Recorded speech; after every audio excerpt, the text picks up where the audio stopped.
guys, so today we're getting into the Exorcist facts. Just letting you all know I can only do the old ones. I don't really have the newer ones, but we'll go over some of the plot for the new movie here that's coming out in October. I just don't have more facts about that one yet. Maybe they're still filming or still working at the film itself. So we'll do the old one, which is really cool anyways, because The Exorcist back then was one of the scariest, I believe, and we'll get right into it. So number one, The Exorcist is a horror novel written by William Peter Blatty and published in 1971. It was later adapted into a hugely successful film back in 1973. Number two, the novel was inspired by a real-life exorcism case in 1949 involving a young boy named Roland Doe. Blatty, who was intrigued by the story, used it as a basis for his novel. Number three, the film adaptation of The Exorcist was directed by William Friedkin and became a massive box office success, earning over $441 million worldwide. It was the highest grossing horror film of all time until the release of it in 2017. Number four is The Exorcist was nominated for 10 Academy Awards in 1974, including Best Pictures and Best Director. It ultimately won 2 Oscars for the Best Adapted Screenplay and Best Sound Mixing. Number five, the film's intense and shocking scenes caused quite a stir upon its release. Many viewers reportedly fainted or vomited during screenings, and some theaters had medical staff on standby. Number six, Linda Blair, who portrayed the possessed girl Regan McNeil, was only 12 years old during filming. Her performance earned her an Academy Award nomination for Best Supporting Actress. Best Supporting? Okay, making her the youngest nominees in that category at that time. Number seven, the famous spider walk scene when Regan crawls down the stairs with her head turned backwards was originally shot but not included in the original theatrical release. It was added in the extended version released back in 2000.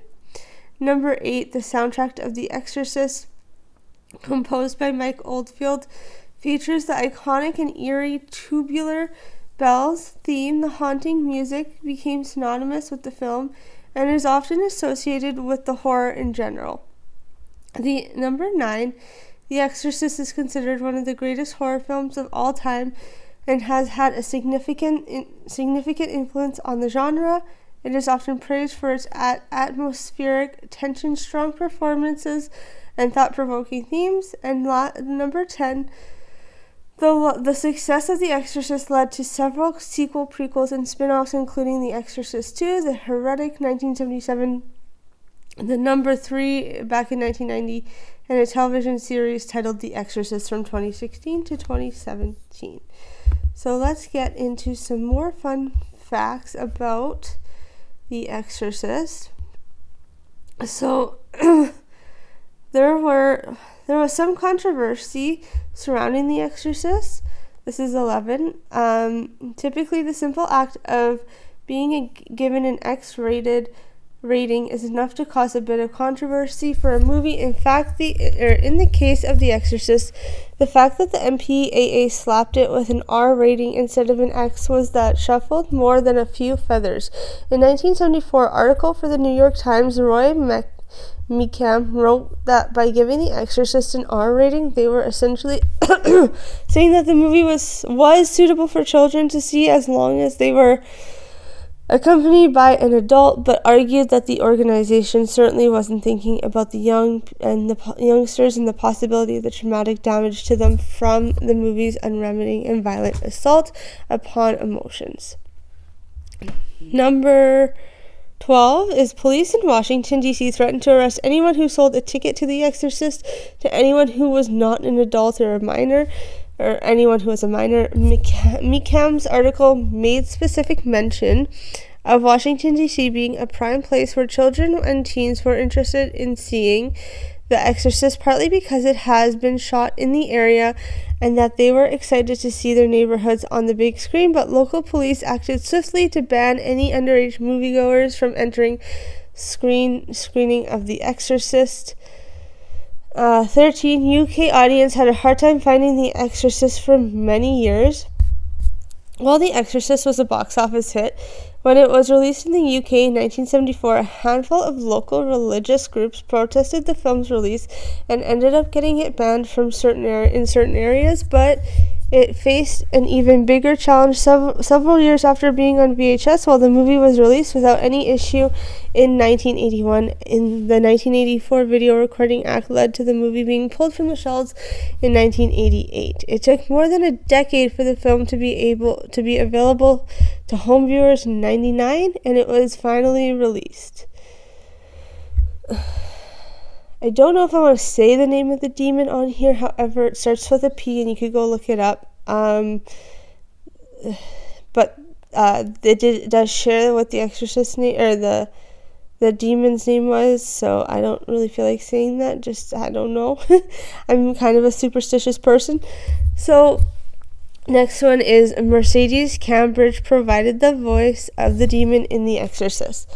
The woman, Orson Welles, once dubbed the world's greatest living radio actress, was hired to provide the voice for Linda Blair's most demonic moments, a decision that became the source of much controversy when Cambridge was not credited for her performance. Some say that this decision was solely Cambridge's, who claimed that she didn't want to take away from Blair's performance, then later changed her mind under the threat of the legal action. Her name was quickly added to the credits. Next one is chain smoking and whiskey helped Cambridge achieve the demon's raspiness. In The Exorcist sounded like a demon has its downsides. In the case of Cambridge, she believed that chain smoking and a diet of raw eggs and whiskey were the key to a great vocal performance. I'm curious to know where that comes from. I really am. Okay. Next is the pig sequels were a key part of The Exorcist sound design. Much of Regan's moaning and grunting were created by remixing pig sequels. When demon is finally exorcised from her body, the sound you hear is a group of pigs being led to slaughter. Aww.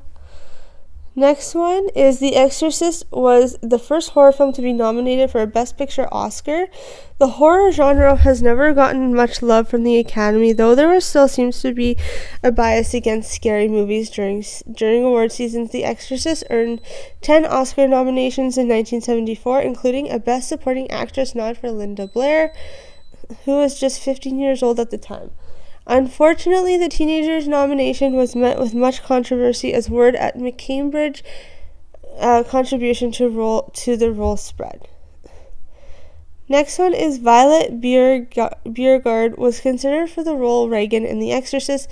Denise Nickerson, who most famously played Violet in Mel Stewart's Willy Wonka and the Chocolate Factory, was in contention for the role of Regan, but then her parents got a hold of the script and, troubled by what they read, pulled her from the production shortlist of young actresses. That makes sense. I would be a little nervous too if horror movies weren't as popular. So Linda Blair's mother loved the Exorcist script, and ironically, Linda Blair's agents never even considered her for the role, though they did send the producers more than 24 other young actresses to consider. It was Blair's mother who brought her to the attention of the studio casting department and Friedkin.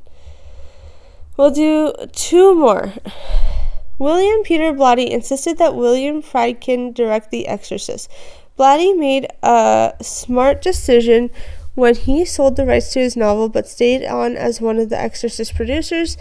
That way his opinion would have to matter, and while the studio had its own short list of directors to approach with the gang, Arthur Penn, Peter Bogdanovich, Mike Nichols, and Stanley Kubrick among them, Blatty only had eyes for Friedkin, believing that the film would benefit from a grittier style, similar to what Friedkin has done on The French Connection. When the studio told Blatty that they had hired Mark Rydell for the film, Blatty stood his ground and won. And we'll do one more. Marlon Brando was the studio's first choice for Father Merrin in The Exorcist. It was Friedkin who vetoed this decision, believing that any movie starring Marlon Brando would immediately become a Brando movie, which would detract from the story at hand. The role eventually went to Max von Sydow. If I pronounced it wrong, I do apologize. That is it.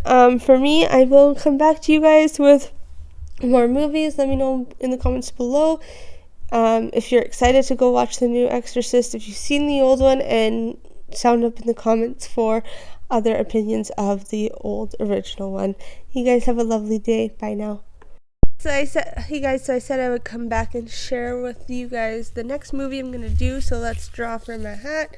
Well, I'm drawing from the couch, but I still have all paper crumpled up for fun. So let's see here. Let's see which one. Okay, so looks like we're doing Friends. I did put in some Halloweeny ones, but it is still September, so we'll do more Halloween in October, and probably only Halloween ones in October. Anyways, you guys have a great rest of your day, weekend, night, evening, and then I'll be back with lots of Friends, and I think that one will be a few parts. Okay, bye now.